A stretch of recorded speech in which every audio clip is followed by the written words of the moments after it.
안녕하십니까. 거꾸로 투자하는 쇼킹 부동산입니다. 미국이 좋아지면 부동산은 끝난다. 시작해 보겠습니다. 자, 현재 말도 안 되는 수도권 아파트 가격은 언제 하락할까요?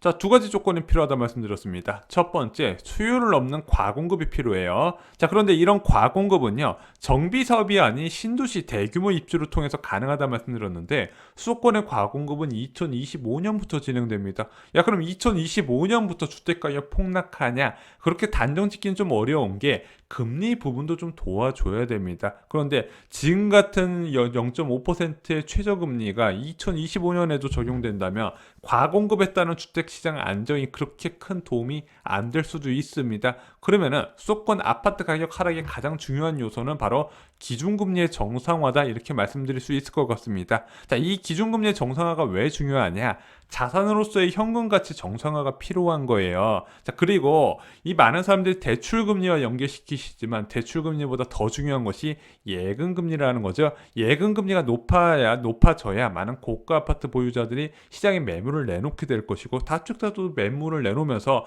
자산 일부를 예금으로 옮겨갈 겁니다. 전세 가격에도 영향을 주고요. 그래서 결정적으로 물가 상승률을 넘는 실질금리 상승이 필요하다 여러 번 강조를 드렸습니다.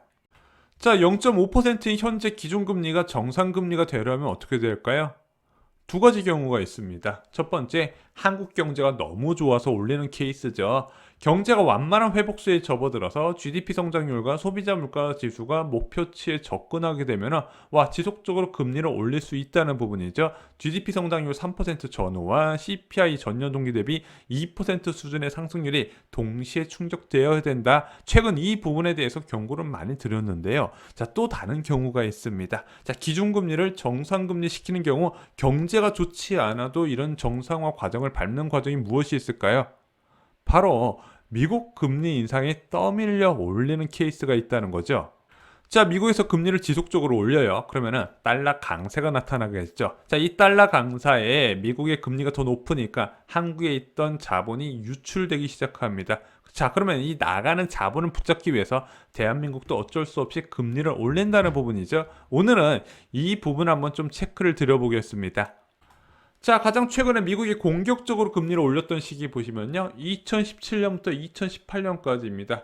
2016년에 한 차례 올렸어요, 말에. 그게 본격적인 인상의 서막이었죠. 그리고 2017년에 세 차례, 2018년에 네 차례 올리게 됩니다. 자, 그리고 2019년도 세 차례 또는 네 차례 올릴 것으로 알고 있었는데, 무역전쟁에 따른 침체로 통화정책이 변경이 되면서 세 차례 인하로 바뀌게 됩니다. 자, 2020년은 어땠죠? 코로나19에 따른 추가 금리나 무려 1.5%를 더 낮췄죠. 그래서 여러분들 이 폭을 보시면 아시겠지만 미국은요. 통화 정책에 따른 금리 변화폭이 굉장히 큰 국가다. 이렇게 알고 계시면 될 것 같습니다. 자, 그럼 미국의 통화 정책 방향이 한국과 일치할까요? 자, 이렇게 주장하시는 분들 많죠. 미국 올릴 때 우리도 무조건 올려야 된다. 미국 안 올리면 우리도 못 올린다. 주장 많이 들어보셨을 겁니다. 자, 결론부터 말씀드리면요. 크게 연관성이 있다고 보기 어렵습니다. 자, 2010년에 대한민국은 지속적으로 기준금리 인상을 단행하면서 3.25%까지 금리를 올렸지만 미국은 제로금리를 유지했거든요. 자, 미국 금융위기 이후에 수출 중심의 경제 호황과 원자재 슈퍼사이클에 따른 물가 급등으로 한국이 주요 국가 중에서 가장 먼저 긴축에 나섰습니다. 현재와 굉장히 유사한 상황이라고 말씀드렸죠. 자, 반면에 미국이 한국보다 훨씬 높은 적도 있습니다. 2018년 9월에 한미 금리 차가 0.75%까지 차이가 나요. 이 당시는요, 미국이 2.25%로 대한민국 1.5%보다 더 높았다는 부분이죠. 하지만 한국의 자본 유출 징후는 없었습니다. 그래서 한국은행에서 여유있게 통화 정책을 결정을 했었던 부분이죠. 그럼 앞으로 미국 경제가 너무 좋아서 미국이 금리를 미친 듯이 올려도 한국 경제가 안 좋다면 안 올릴까요? 자, 일반적으로 한미 금리 차이는 0.75%까지 가능한 것으로 보고 있습니다.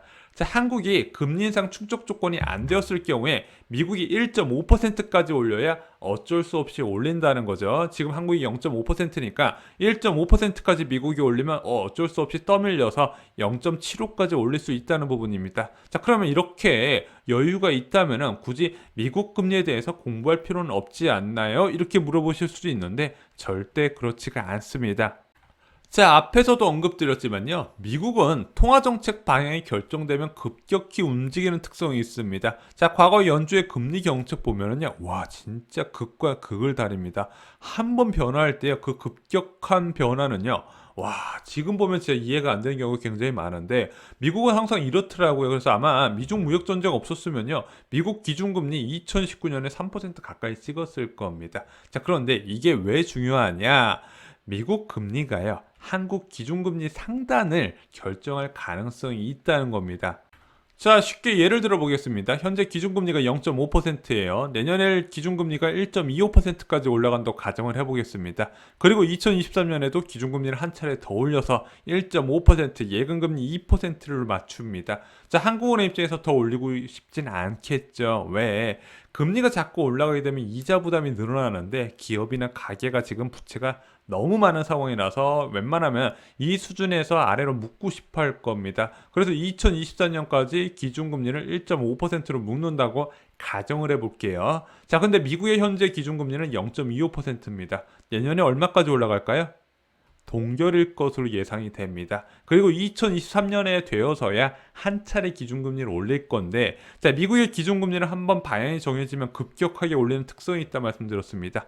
2024년에 기준금리가 1.5%로 올라가서 한국과 동률이 되고요. 2025년에 2.5%까지 올라간다 말씀을 드립니다. 자, 그러면은 2025년에 대한민국 기준금리하고 1%가 차이 나네? 그럼 한국은행 입장에서는 어쩔 수 없이 추가로 올릴 수밖에 없다는 겁니다. 자, 그런데 미국이 경제가 너무 좋고 물가 상승률이 높아서 정상금리 기준을 2.5%가 아닌 3%로 잡았다고 감안해 볼게요. 그럼 대한민국도 어쩔 수 없이 2.25%까지는 올려줘야겠죠. 그래서 첫 금리 인상은 한국이 빠르지만요. 긴축 강도는 미국이 훨씬 강해서 뒤늦게 한국이 미국의 금리 흐름을 쫓아갈 수밖에 없을 것이다. 그 예를 든 겁니다. 자, 그럼 미국의 금리 인상 가능성에 대해서 알아보겠습니다. 자, 그런데 최근에 미국 금리 인상 가능성에 대해서 이야기가 뚝 없어졌죠. 왜? 얼마 전까지만 해도 미국 국채 금리 때문에 난리가 나더니 조용해요. 자, 금리 인상 완전 늦게 하는 것 같은데요. 이렇게 물어보실 수 있습니다. 이걸 잘못 해석하시면 안 돼요. 자, 최근 미국 10년물 국채 수익률을 보면요. 1.7%대에서 1.5%대로 하락을 했고 힘도 많이 약해진 것처럼 보이고 있습니다.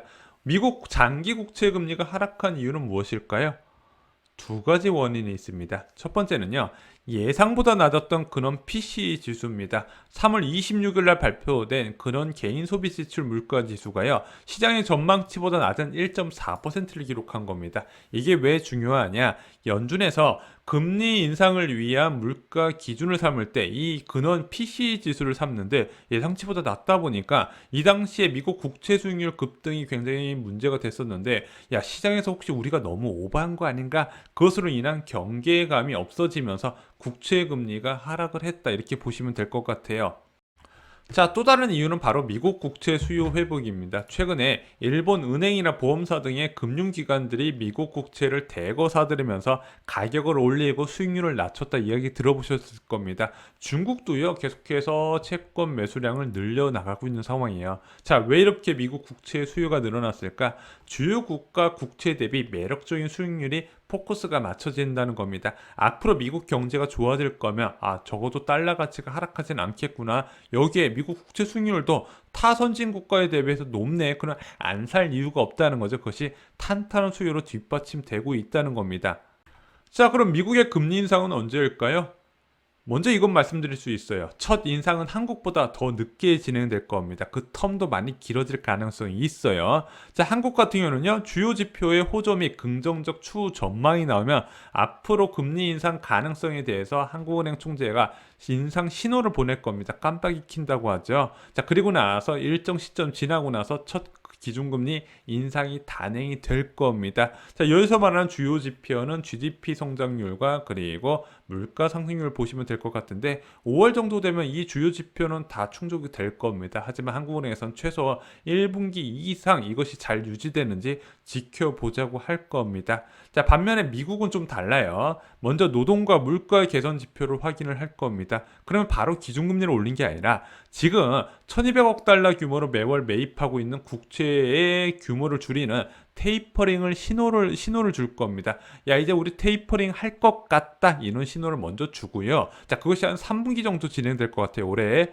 그러면은 내년 1분기 정도에 실질적으로 국채 매입량을 줄이는 테이퍼링에 들어갈 것 같습니다. 지금 테이퍼링에 대해서 뭐 백신과 연계하는 언급글이 계속 나오고 있죠. 그래서 지금 월가 70%가량은 전문가 70%가량은 내년 1분기를 가장 유력하다고 보고 있습니다. 자, 그리고 나서 테이퍼링하고 나서 바로 기준금리 인상이 들어가는 게 아니라 금리 인상 깜빡이가 나올 건데, 이 테이퍼링 이후에 금리 인상까지는 실제적으로 한 2년 정도 소요가 될 것이다, 이렇게 보여지고 있습니다. 원래는 첫 금리 인상을 2024년으로 봤다가 지금 한 1년 정도 전문가들이 좀 당겼더라고요.